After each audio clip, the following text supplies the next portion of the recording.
नमस्कार दोस्तों, स्वागत है आप सबका एमपी जीके की अगली क्लास में। 5 मिनट समझा दें पहले, नहीं तो समझ में नहीं आएगा बच्चों को। यह है पृथ्वी।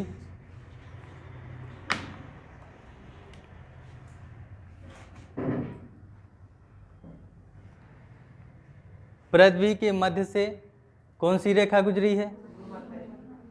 पृथ्वी के मध्य से भूमध्य रेखा गुजरी है। यह है भूमध्य रेखा। भूमध्य रेखा, भूमध्य रेखा कितनी डिग्री पर है? 0 डिग्री पर। भूमध्य रेखा 0 डिग्री पर है। भूमध्य रेखा के उत्तर में कौन सी रेखा है?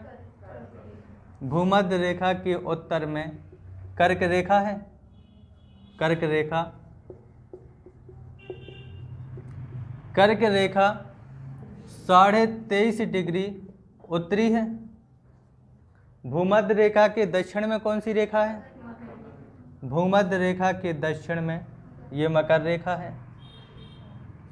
मकर रेखा, मकर रेखा 23.5 डिग्री दक्षिणी है। जब मकर रेखा से सूर्य उत्तरायण होने लगता है, ये हुआ उत्तरायण, तो सूर्य 21 मार्च को भूमध्य रेखा पर लंबवत चमकता है। 21 मार्च को। फिर सूर्य उत्तरायण हुआ तो कर्क रेखा पर कब लंबवत चमका था? 21 जून को। चित्र बना बस लिया, पढ़ के नहीं आए हो। कर्क रेखा पर लंबवत चमका 21 जून को। फिर सूर्य दक्षिणायन हुआ तो फिर भूमध्य रेखा पर कब चमका? भूमध्य रेखा पर 23 सितंबर को चमका। फिर सूर्य दक्षिणायन हुआ और मकर रेखा पर कब? मकर रेखा पर 22 दिसंबर को लंबवत चमका था। अब इधर से 3 प्रश्न बनते हैं कि सूर्य पहला 21 मार्च व 23 सितंबर को, 21 मार्च व 23 सितंबर को भूमध्य रेखा पर लंबवत चमकता है। तो 21 मार्च और 23 सितंबर को दिन और रात बराबर होते हैं। दूसरा प्रश्न, कर्क रेखा पर सबसे बड़ा दिन कब होता है? तो कर्क रेखा पर सबसे बड़ा दिन, कर्क रेखा पर सबसे बड़ा दिन होता है 21 जून को। और पूछ लिया कि कर्क रेखा पर सबसे छोटा दिन कब होगा? तो 22 दिसंबर को।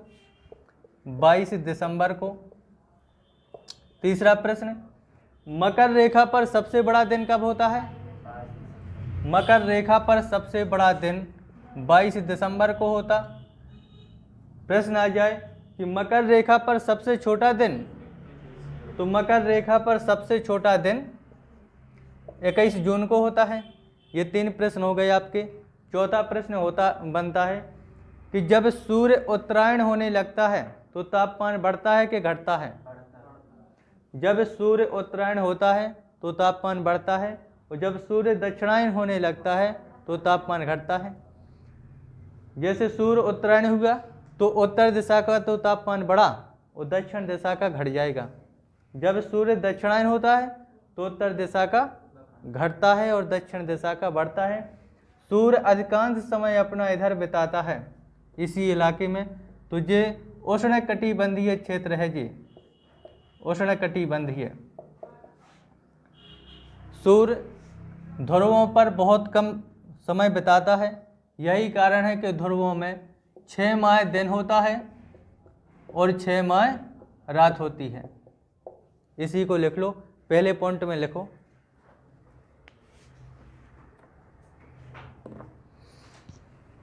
लिखो 21 मार्च के बाद, 21 मार्च के बाद सूर्य उत्तरायण होने लगता है।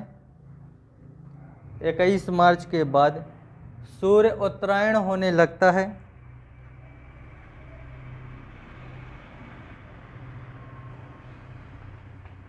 21 मार्च के बाद सूर्य उत्तरायण होने लगता है, जिससे उत्तरी गोलार्ध में तापमान बढ़ने लगता है। जिससे उत्तरी गोलार्ध में तापमान बढ़ने लगता है। जिससे उत्तरी गोलार्ध में तापमान बढ़ने लगता है।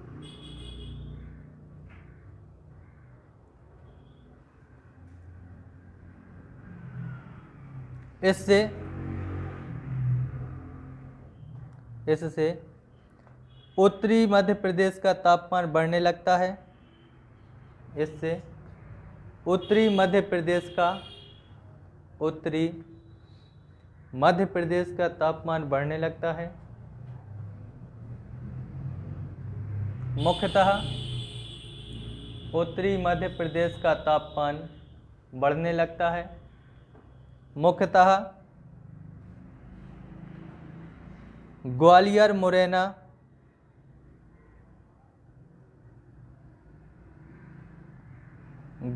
मुरैना, दतिया में तापमान अधिक हो जाता है। ग्वालियर, मुरैना, दतिया में तापमान अधिक हो जाता है। ग्वालियर, मुरैना, दतिया में तापमान अधिक हो जाता है। परंतु दक्षिणी मध्य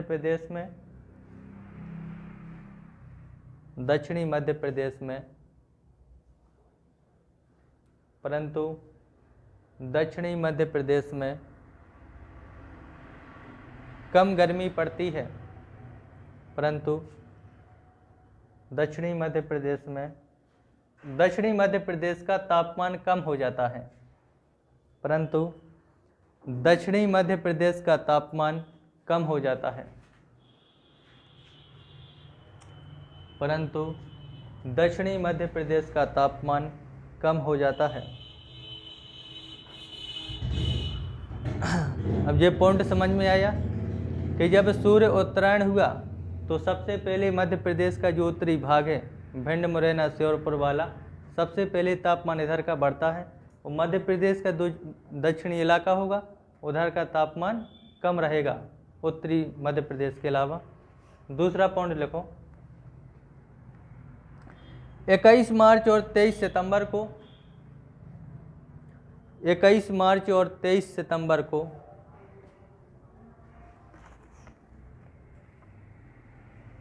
भूमध्य रेखा पर सूर्य लंबवत चमकता है। भूमध्य रेखा पर सूर्य लंबवत चमकता है।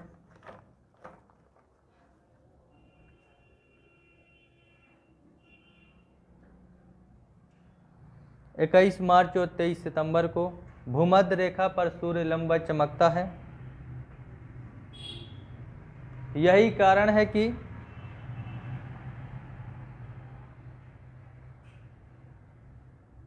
यही कारण है कि 21 मार्च और 23 सितंबर को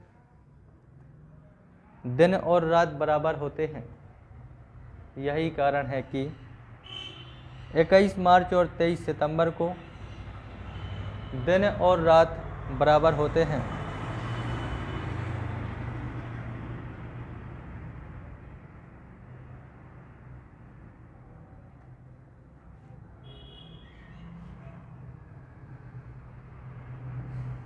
तीसरा पॉइंट लिखो,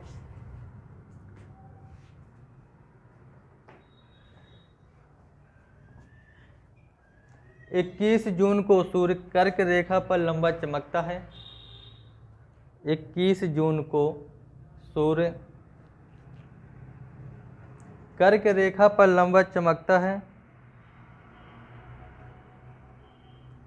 21 जून को सूर्य कर्क रेखा पर लंबवत चमकता है। यही कारण है कि कर्क रेखा पर सबसे बड़ा दिन 21 जून को होता है। यही कारण है कि कर्क रेखा पर सबसे बड़ा दिन 21 जून को होता है। यही कारण है कि कर्क रेखा पर सबसे बड़ा दिन 21 जून को होता है।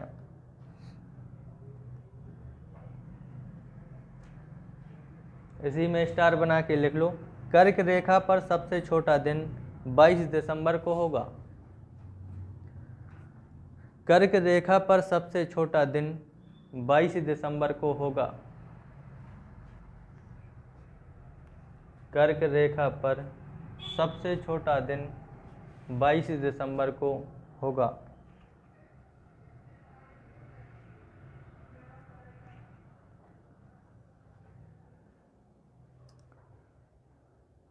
अगला पॉइंट लिखो। 22 दिसंबर को सूर्य 22 दिसंबर को सूर्य 22 दिसंबर को सूर्य मकर रेखा पर लंबा चमकता है।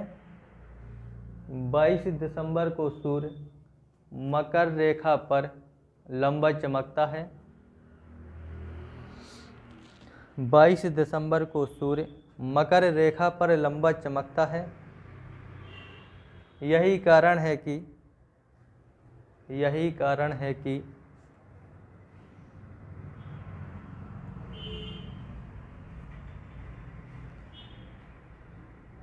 मकर रेखा पर सबसे बड़ा दिन 22 दिसंबर को होगा। मकर रेखा पर सबसे बड़ा दिन 22 दिसंबर को होगा।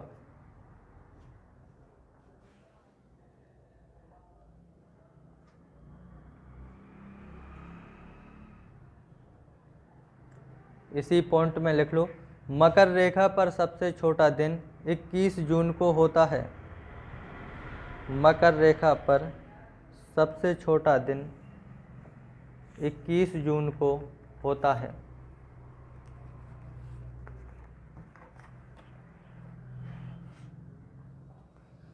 यह आपका चैप्टर जलवायु संपन्न हुआ। नया चैप्टर पढ़ना है मिट्टी।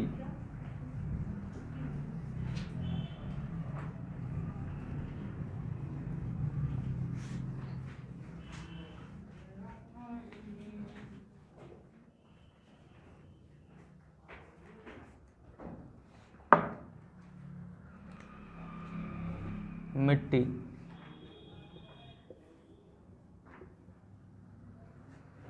मिट्टी क्या है? परिभाषा। धरातल की ऊपरी परत है जो पेड़ पौधों को उगने और बढ़ने के लिए आवश्यक तत्व प्रदान करती है, मिट्टी कहलाती है। ये तो हो गई परिभाषा कि मिट्टी क्या है। मिट्टी का निर्माण कैसे होता है? परिभाषा पढ़ी हमने मिट्टी की कि धरातल की वह ऊपरी परत है जो पेड़ पौधों को उगने और बढ़ने के लिए आवश्यक तत्व प्रदान करती है, मिट्टी कहलाती है। मिट्टी का निर्माण कैसे होता है? बिल्कुल, चट्टानों के अपरदन से और जीवाश्मों से मिट्टी का निर्माण होता है। चट्टानों के अपरदन से और जीवाश्मों के मिश्रण से मिट्टी का निर्माण होता है। मध्य प्रदेश में मिट्टी को कितने भागों में बांटा गया? कितने भागों में? 7 नहीं। मध्य प्रदेश में मिट्टी को 5 भागों में बांटा गया। मिट्टी का वर्गीकरण, मिट्टी का वर्गीकरण। तो मध्य प्रदेश में मिट्टी को 5 भागों में बांटा गया है। 5 भागों में बांटा गया है। कौन कौन से ये 5 भाग? सबसे पहले काली मिट्टी लेना है जो सबसे ज़्यादा पाई जाती है, काली मिट्टी। दूसरी कौन सी? लाल पीली मिट्टी, लाल पीली मिट्टी। तीसरे नंबर पर जलोढ़ मिट्टी। चौथे नंबर पर मिश्रित मिट्टी। 5वें नंबर पर कछारी मिट्टी। कछारी मिट्टी। मध्य प्रदेश मृदा सर्वेक्षण विभाग ने मध्य प्रदेश में मिट्टी को 5 भागों में बांटा है, लेकिन हमें एक 6वीं मिट्टी अन्य में पढ़ना है, लेटेराइट मिट्टी। लेटेराइट मिट्टी ये भी मध्य प्रदेश के बालाघाट छिंदवाड़ा वाले इलाके में पाई जाती है, जो कि बागानी फसलों के लिए प्रसिद्ध है। बागानी फसलों में कौन सी आ जाती, चाय कॉफ़ी वगैरह। ठीक है, तो पहले ये परिभाषा लिख लो, फिर एक एक पर चर्चा हो। 5 वो अन्य में पढ़ेंगे, अन्य मिट्टियों में। पहले हेडिंग डालो मिट्टी। मिट्टी क्या है? धरातल की ऊपरी परत। धरातल की ऊपरी परत। धरातल की ऊपरी परत जो पेड़ पौधों के उगने। धरातल की ऊपरी परत जो पेड़ पौधों के उगने, जो पेड़ पौधों के उगने व बढ़ने के लिए, जो पेड़ पौधों के उगने व बढ़ने के लिए आवश्यक तत्वों को प्रदान करती है। आवश्यक तत्वों को प्रदान करती है। मिट्टी कहलाती है। मिट्टी कहलाती है।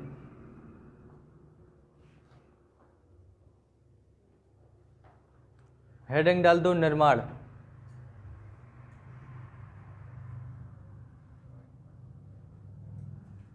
निर्माण में लिखो मिट्टी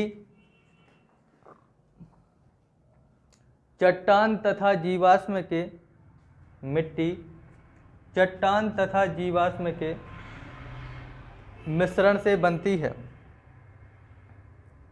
मिट्टी चट्टान तथा जीवाश्म के मिश्रण से बनती है।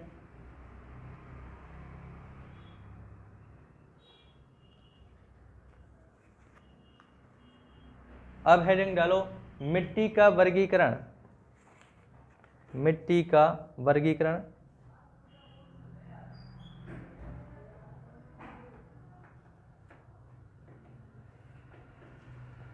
वर्गीकरण में लिखो मध्य प्रदेश की मिट्टी को,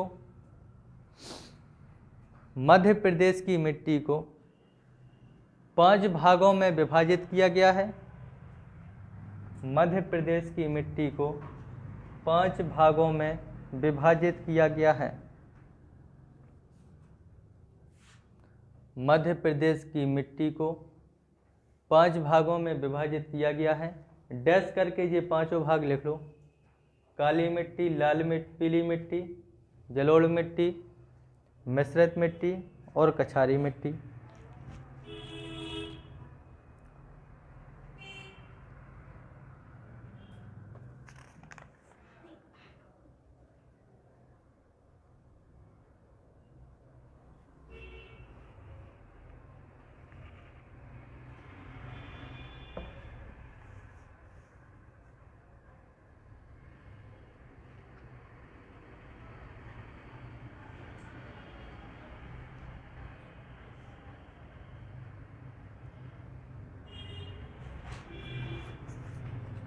लग गया।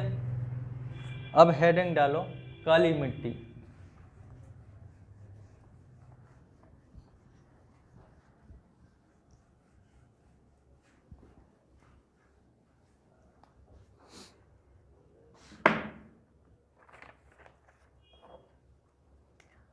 काली मिट्टी।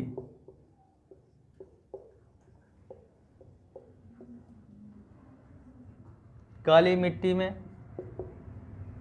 पहले समझ लो फिर लिख लेना। हर मिट्टी में 6 से 7 पॉइंट पढ़ना है कि काली मिट्टी का निर्माण कैसे हुआ है। चट्टानें पड़ी हैं? किन चट्टानों से? दक्कन ट्रैप।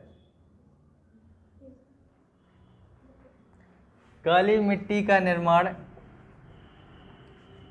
दक्कन ट्रैप की चट्टानों से हुआ है। इन दक्कन ट्रैप की चट्टानों को बेसाल्ट चट्टानों के नाम से भी जाना जाता है। क्या नहीं जाना जाता है? चट्टानों में जी हमने पढ़ी थी कि मुख्य रूप से महाराष्ट्र में ये दक्कन ट्रैप पाया जाता है, मध्य प्रदेश के पश्चिमी भाग में। तो जो लिखवाया जाए वो घर पे जाके पलटाते रहो, तब आगे ध्यान आएगा कि पीछे हमने क्या पढ़ा। अब प्रश्न आ जाए कि दक्कन ट्रैप की चट्टानों का निर्माण कैसे हुआ। तो दक्कन ट्रैप की चट्टानों का निर्माण ज्वालामुखी के उद्गम से या लावा के निकलने से हुआ है। जब लावा के निकलने से या ज्वालामुखी के उद्गम से दक्कन ट्रैप की चट्टानों का निर्माण हुआ, तो ये अनुमान लगा लो कि ये चट्टानें काली होती होंगी। यही कारण है कि जब इनका क्षरण होता है तो काली मिट्टी का ही निर्माण होता है। क्लियर है? निर्माण हो गया। अब इनका क्षेत्र देखो, कहाँ पर पाई जाती? सबसे पहले मालवा का पठार हो गया, मालवा का पठार। इसके बाद नर्मदा सोन घाटी हो गई, नर्मदा सोन घाटी। और जब हमने पठार पढ़ाए थे तो एक में और लिखवाया था, सतपुड़ा में, सतपुड़ा क्षेत्र में।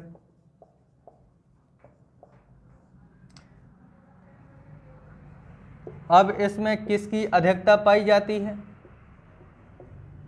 कौन कौन से तत्व ज़्यादा पाए जाते हैं? सबसे ज़्यादा लोहा। लोहा के कारण ही इस मिट्टी का रंग कैसा होता है? काला। लोहा और काला। लाल उसमें अपन अलग पढ़ेंगे अभी, इसके बाद उसी मिट्टी को पढ़ना। तो लोहा की अधिकता हो गई, फिर चूना, एल्यूमिनियम,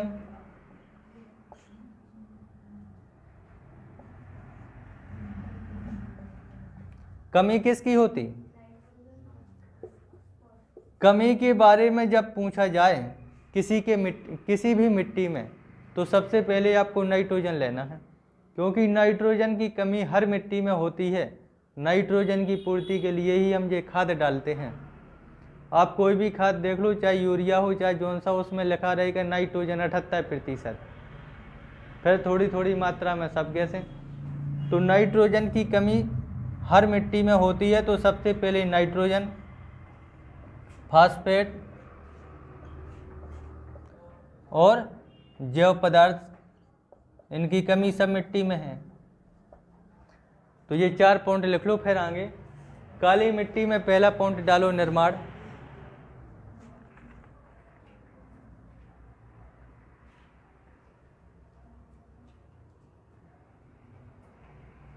निर्माण में लिखो दक्कन ट्रैप, कोष्टक में बेसाल्ट चट्टान।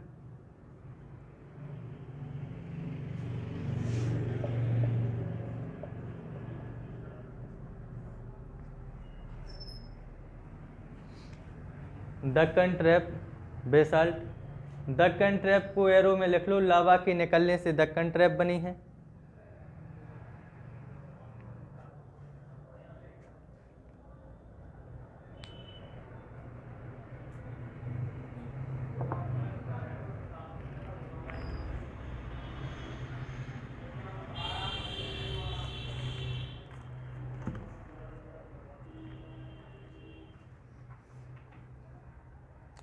चारों पॉइंट लिख लिए? चारों लिख लो इसी प्रकार।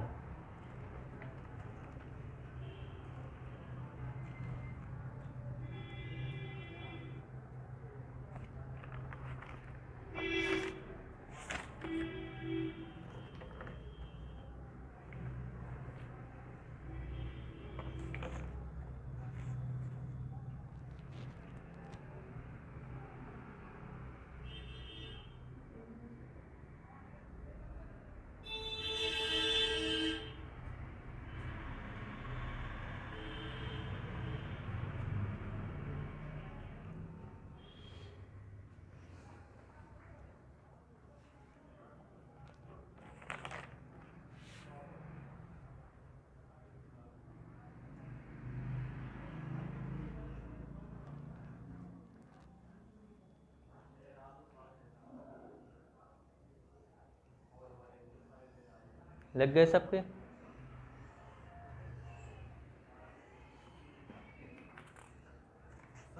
हाँ, लोहा के कारण काला, लोहे के ऑक्सीकरण से लाल, लोहे की अधिकता के कारण काला और लोहे के ऑक्सीकरण से लाल।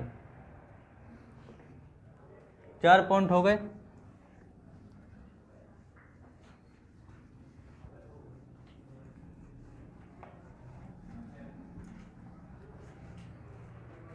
पांचवा, पीएच मान कितना होता? पीएच मान होता है 7.5 से 8.5। प्रकृति कैसी हो जाएगी? प्रकृति हो जाएगी क्षारीय। अब प्रकृति कब क्षारीय होती, कब अम्लीय होती? जब पीएच मान 7 से कम हो तो प्रकृति होती है अम्लीय, तो प्रकृति होती है अम्लीय। जब पीएच मान 7 से अधिक होता है तो प्रकृति होती है क्षारीय। ठीक है। अब पीएच मान 7 से ज़्यादा है तो प्रकृति कैसी हो गई? क्षारीय। 7वां पॉइंट लिखो, रंग काला क्यों होता? लोहे की अधिकता के कारण, लिखो, लोहे की अधिकता के कारण, लोहे की अधिकता के कारण, लोहे की अधिकता के कारण मिट्टी का रंग काला होता है। लोहे की अधिकता के कारण मिट्टी का रंग काला होता है। 8वां पॉइंट है फसल।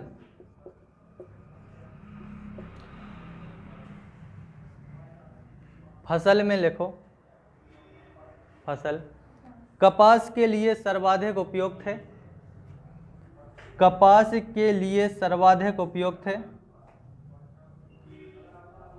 कपास के लिए सर्वाधिक उपयुक्त है। साथ ही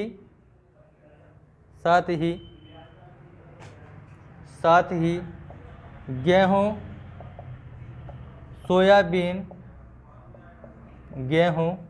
सोयाबीन तथा मूंगफली, साथ ही गेहूं, सोयाबीन तथा मूंगफली। अब हेडिंग डालो विशेषता। इस मिट्टी की विशेषता क्या है?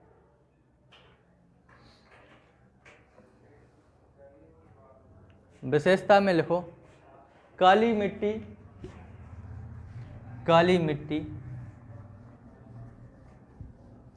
मध्य प्रदेश के सर्वाधिक भाग, काली मिट्टी मध्य प्रदेश के सर्वाधिक भाग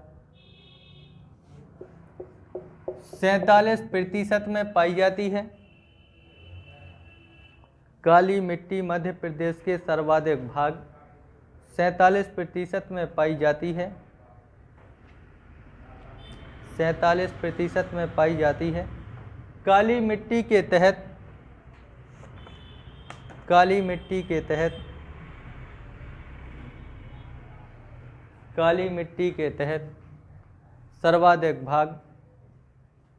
सर्वाधिक क्षेत्र या भाग साधारण काली मिट्टी का होता है।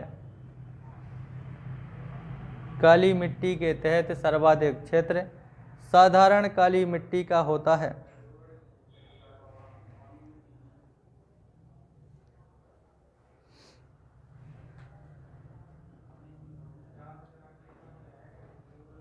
लग गया?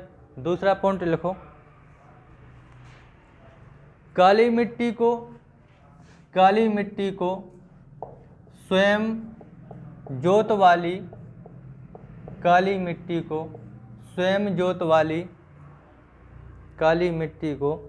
स्वयं जोत स्वयं ज्योत वाली मिट्टी कहा जाता है? काली मिट्टी को स्वयं ज्योत वाली मिट्टी कहा जाता है, इसलिए सिंचाई की अधिक आवश्यकता नहीं होती है। इसलिए सिंचाई की अधिक आवश्यकता नहीं होती है। इसलिए सिंचाई की अधिक आवश्यकता नहीं होती है। अब ये बताओ कि इसको स्वयं ज्योत वाली मिट्टी क्यों कहा जाता? गर्मियों के समय देखो ये मिट्टी बिल्कुल फट जाती है, बड़ी बड़ी दरारें इसमें पड़ जाती हैं, इसलिए स्वयं ज्योत वाली मिट्टी कहा जाता। तीसरी विशेषता लिखो, अन्य नाम। अन्य नाम, अन्य नाम है इसके रेगोर मिट्टी, रेगोर मिट्टी, कपासी मिट्टी, भर्री मिट्टी, भर्री मिट्टी, रेगोर मिट्टी, कपासी मिट्टी, भर्री मिट्टी,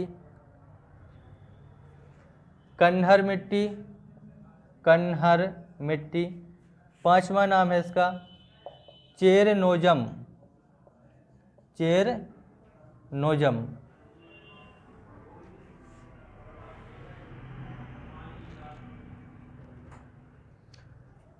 चेरनोजम में कोष्टक में लिख लो, कैल्शियम की अधिकता के कारण,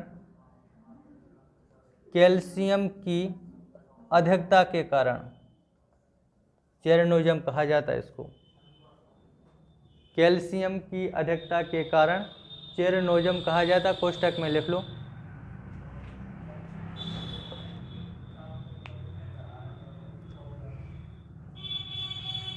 लाइन चेंज करके लिखो, रंग के आधार पर, रंग के आधार पर काली मिट्टी 3 प्रकार की होती है। रंग के आधार पर काली मिट्टी 3 प्रकार की होती है। रंग के आधार पर काली मिट्टी 3 प्रकार की होती है। डैश करके नंबर 1 लिखो, साधारण काली मिट्टी, साधारण काली मिट्टी। नंबर 2 है छिछली काली मिट्टी, छिछली काली मिट्टी। नंबर 3 है गहरी काली मिट्टी, गहरी काली मिट्टी।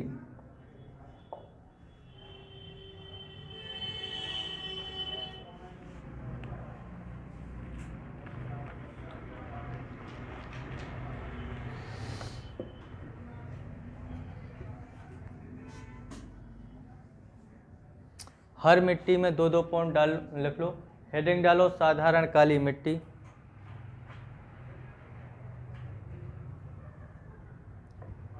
अब साधारण काली मिट्टी में पहला पॉइंट लिखो, ये किस क्षेत्र में पाई जाती है? क्षेत्र में लिख लो मालवा क्षेत्र।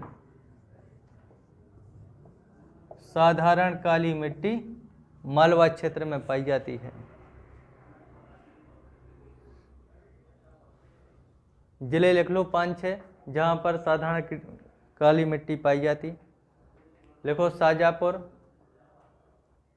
शाजापुर, सीहोर,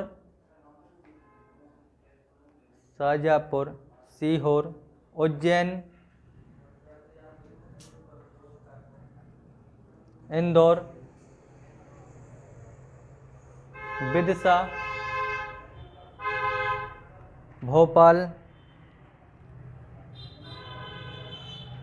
रायसेन।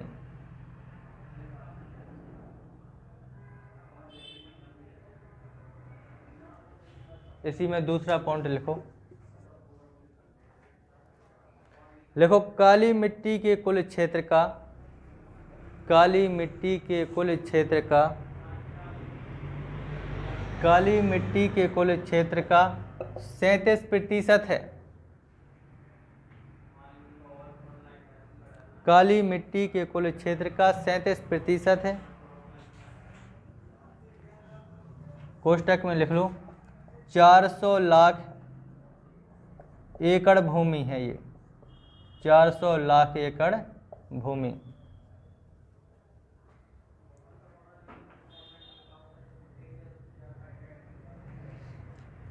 तीसरा पॉइंट फसलें।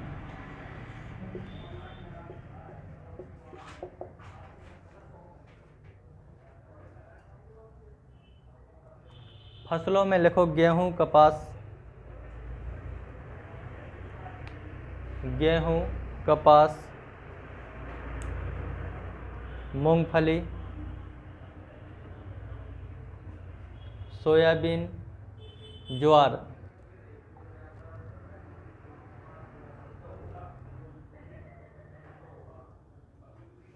तीसरा पॉइंट लास्ट लिख लो, चौथा, इसमें सिंचाई की आवश्यकता अधिक नहीं होती है। इसमें सिंचाई की आवश्यकता अधिक नहीं होती है।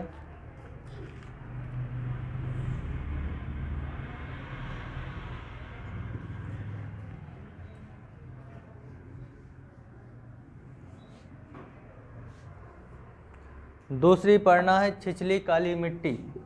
हेडिंग डालो छिछली काली मिट्टी, छिछली काली मिट्टी।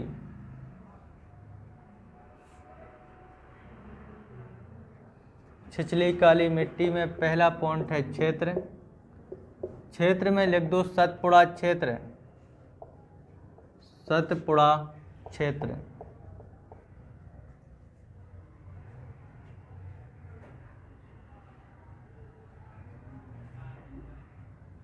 दूसरा, काली मिट्टी के कुल क्षेत्र का, काली मिट्टी के कुल क्षेत्र का, काली मिट्टी के कुल क्षेत्र का लगभग 7.1% है। काली मिट्टी के कुल क्षेत्र का लगभग 7.1% है। कोष्टक में लिख दो 57 लाख एकड़ भूमि, 57 लाख एकड़ भूमि। तीसरा पॉइंट, यह मिट्टी चिकनी दोमट मिट्टी होती है। यह मिट्टी चिकनी दोमट मिट्टी होती है।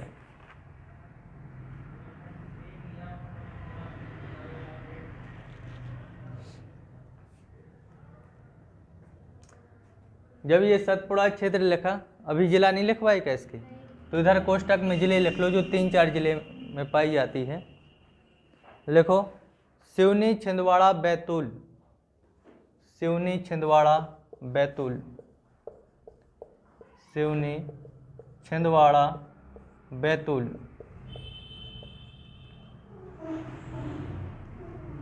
लास्ट और लिख लो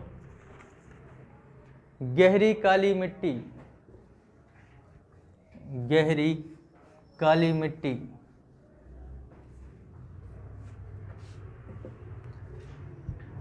गहरी काली मिट्टी।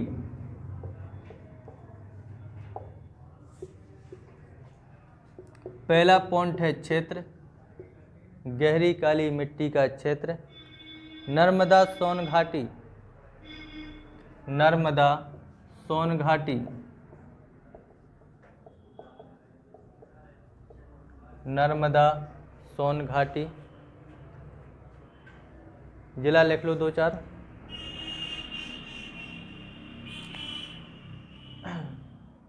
होशंगाबाद, हरदा,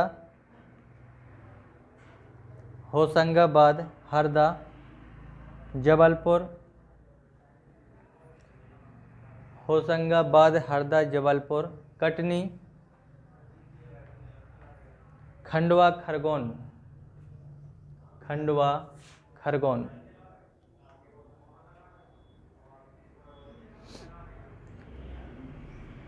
अब जैसे खंडवा खरगोन आ गया, नर्मदा सोन घाटी लिखा, निमाड़ और लिख लो, तो पूरा आप ये दोनों शब्दों से जिला पकड़ सकते हो, क्योंकि खंडवा खरगोन निमाड़ के अंतर्गत आते हैं।